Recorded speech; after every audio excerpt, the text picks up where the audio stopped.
Lagos, Nigeria holds a certain appeal for people from all across the country. It is the place where if you come, work hard, and hustle, your dreams can come true. And that's exactly what Tomi Waziri had in mind when he returned to Lagos in 2019 after graduating from Kogi State University. His plan was to find a job he was passionate about and build a career and a life for himself in Lagos. But all that changed in a split second when a bullet rang out. When I was out of school, I hit the street, I went to Computer Village, started my hustle. I've always loved to fix gadgets, iPhones, laptops, any type of gadgets. I actually started something for myself, despite the fact that I was learning under my boss then, So, but I needed to make things faster, So that's how I started the Uber business, just to save up more money, add something, just to, add up to the business. Tomi is the third child, but the first son of his parents. He grew up with his siblings and a single mother who loved her children dearly. She had a strong bond with her kids, but most especially with Tomi, who was always a happy child. Tomi's younger brother, Tolu Waziri, describes Tomi as someone who has always been invested in the happiness of those around him, regardless of how he himself was feeling. Tomi is a very jovial child, very lively right from his childhood. He's somebody that everybody around him loves. We were so close, like we've always been so close. Even back then in the university, we would always pass as twins. Tomi is charming. Tomi has always been, to me, like he has always been a ladies' man. Like I learned from him, However, this happy family would face their toughest challenge on the 12th of September 2019. That was the day their lives changed forever. Like every other day, I picked up my keys that morning and I never knew that I'll come back home a blind person. It happened around 8 p.m. I was parked at 1004 Estate on the island. And I was waiting for a request, but I didn't get it. Not until after like an hour, which was around 8. I was driving out of the gate, that's the estate gate. And before I knew, I was already saying, let me just go home, And the request came in. And that's how I picked up my rider. And we started the journey. I'm always a man of integrity. So I would rather ask my clients if you want me to use the map, or if you want to direct me, or you want me to use my own discretion, So she said, let's use the map. Meanwhile, the map took us to Akpogbo Bridge, Lagos. And I never knew that something was waiting for me there, And that's how we went through Akpogbo Bridge. There was traffic, hot traffic on the bridge. And let's say 20 minutes into the traffic, I saw two young boys, not more than 19, they're teenagers, let's say 18, 19. They're passing by my car, and the way they were looking at my car, they looked suspicious, and I was looking at them. My phone was mounted. We e-hailing drivers, we always mount our phone, the Google map and everything. So my phone was like a beacon, it was obviously showing. So it passed the car, and I looked through the side mirror, and I noticed that they stopped at some point. Immediately, I told my rider to keep her stops. And the next thing I heard was a knock on the car with the gun. And I saw the gun for the first time in my life. I saw a gun very close to me. I started shaking. It's like a regular gun, but it's improvised. So I think what the police said they do is that they have this pellet. It's not a standard bullet. I wanted to reach out to my phone, so my vision was away from them. So I looked towards where I put the phone. And as I looked back towards this young man, the last picture I can remember was his face and a gun being pointed at my face. Damilola Okeoluwa witnessed the incident. She tried all she could to get help for Tomi. We were in traffic and then something really bad happened. I'd not even said Jack when I heard the gunshots. The other guy just came to me and was like, wind down your side, wind down your side. I'm like, please don't shoot me. You can take my bag, take everything I have. Please just don't shoot me. I was begging. And then the other guys had already climbed the bike, so he needed to join the other person, so he had to run. I got down from the car. I kept shouting, they just shot my driver, they just shot my driver.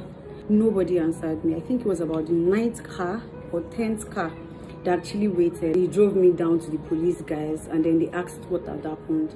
I explained to them, and then they went to get them because I couldn't have done anything at that point. I was really confused. I was super confused. Something of this sort has never happened to me before. It was pellets, so it actually pierced my eyes. It damaged my eyeballs.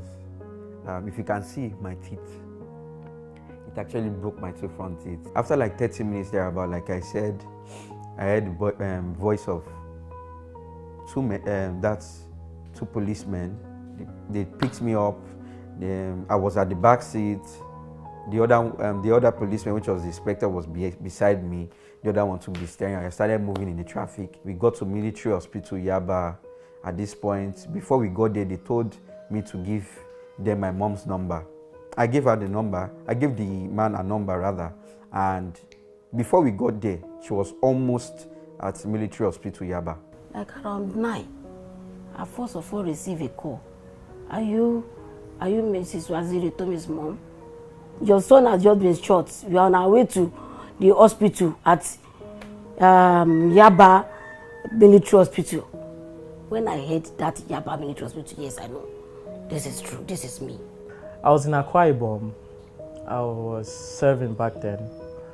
That morning, around 4:30 a.m., my mom called me and she was sounding so down. She was sounding devastated, and I was like, Mommy, what's up now? What's the problem? And then she told me that my brother was shot.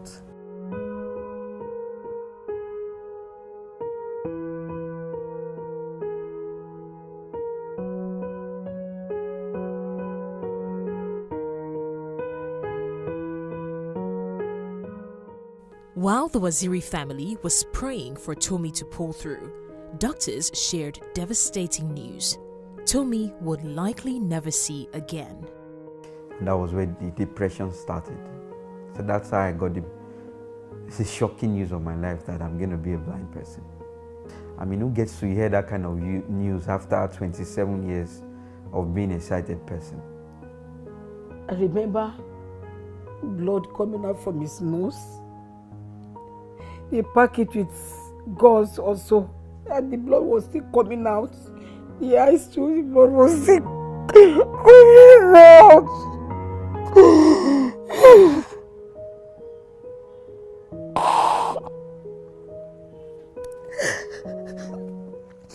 So now I have to talk to myself that yes, I have to be there for these children because they don't have father any longer. I have to encourage them. I have to encourage the sister too. I have to encourage Tomi too because I know the way Tomi was. Tomi is a very passionate person. He doesn't want anybody to feel hurt. This was not what Tomi had planned for his life. He was planning to make money so he could marry his girlfriend Anu. Before the shooting, Tomi had been avoiding her, trying to end their relationship because he felt he wasn't financially stable enough to get married. I think this was just love. I feel that she deserves better. She's such a wonderful person, So eventually this happened. After like a month, I stopped picking her calls. She would cry. She would tell me that I'm not with you for the money. He was the one misbehaving. I'll use that word, misbehaving then. I don't know. According to him, he said he wasn't ready. So he said he was looking for money. I kept on calling him, but he wouldn't pick my call. So after the incident, his brother, Tolu, stepped in. I thought of Anu. That was the only person that clicked to my head. I was like, okay, I can't call this particular person. I can't call this and that. So Anu just came to me. I was like, Anu, it has to be Anu. So I called Anu. I said, Anu, Alpha, your boyfriend is in the hospital. They are shooting at you. He called her. She picked the phone. He told her, and he said she screamed immediately. She came into the hospital, and she held my hand. I knew she was the one. Immediately I asked her, why did you come? After all what I've done to you, and immediately she said, don't say anything, shut up, don't say anything.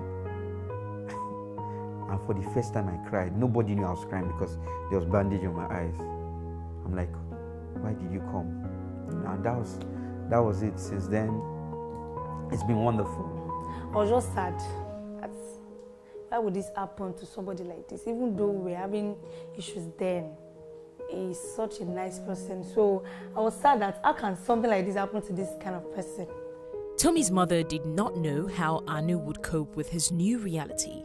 Doing what she thought was right at the time, she called Anu for a meeting. I remember calling her. I was like, Anu, come. This is not a Tomi you know before. Tomi is a different person now. Tomi is blind now. Will you still go on? Will you still marry Tomi? And she laughed. And she was like, when she met Tomi, Tomi was not blind. And she cannot now, because Tomi is blind, and leave Tomi in this state. And that is not marrying Tomi, that is marrying what is inside Tomi. That Tomi is a very nice person, and it's not his physical body that is married. Not out of pity, no. It was out of love. Even though then I was having this kind of feelings that why not leave this person? You know, you guys have been calling now. You know, I just wanted to, but at the same time, my heart still goes with him. But this is one situation where love has conquered all. Through the doubt and challenges, Anu and Tomi overcame it all. They are now happily married and parents to a son named William. When it seemed like losing his sight will dash all of Tomi's dreams, his personal will to survive and succeed pushed through it all. Don't wait until life is no longer hard before you decide to be happy. He has learned to adapt to his new reality. Thanks to technology, Tomi now knows how to use a mobile phone and other gadgets. He has also written a book and now has a foundation that works with and supports people living with disabilities. Sometimes I just look at my son. It makes me feel bad. I don't know how he looks. It is the only thing I think about, not being able to see my son, that still makes me cry till today. Tomi Waziri would likely never know what his son looks like or see his wife's face smiling at him, but he is grateful for his life and his family. Well, basically I would say that, you see, experiences happen, life happens to us, so I'll say that these things sometimes we cannot control them, but we can choose how we respond to them. You know, it's a matter of your mindset. Every human being has been given the ability to make choices, so don't let what you go through define you. Tomi's story is one of hope, perseverance, and the power of the human spirit.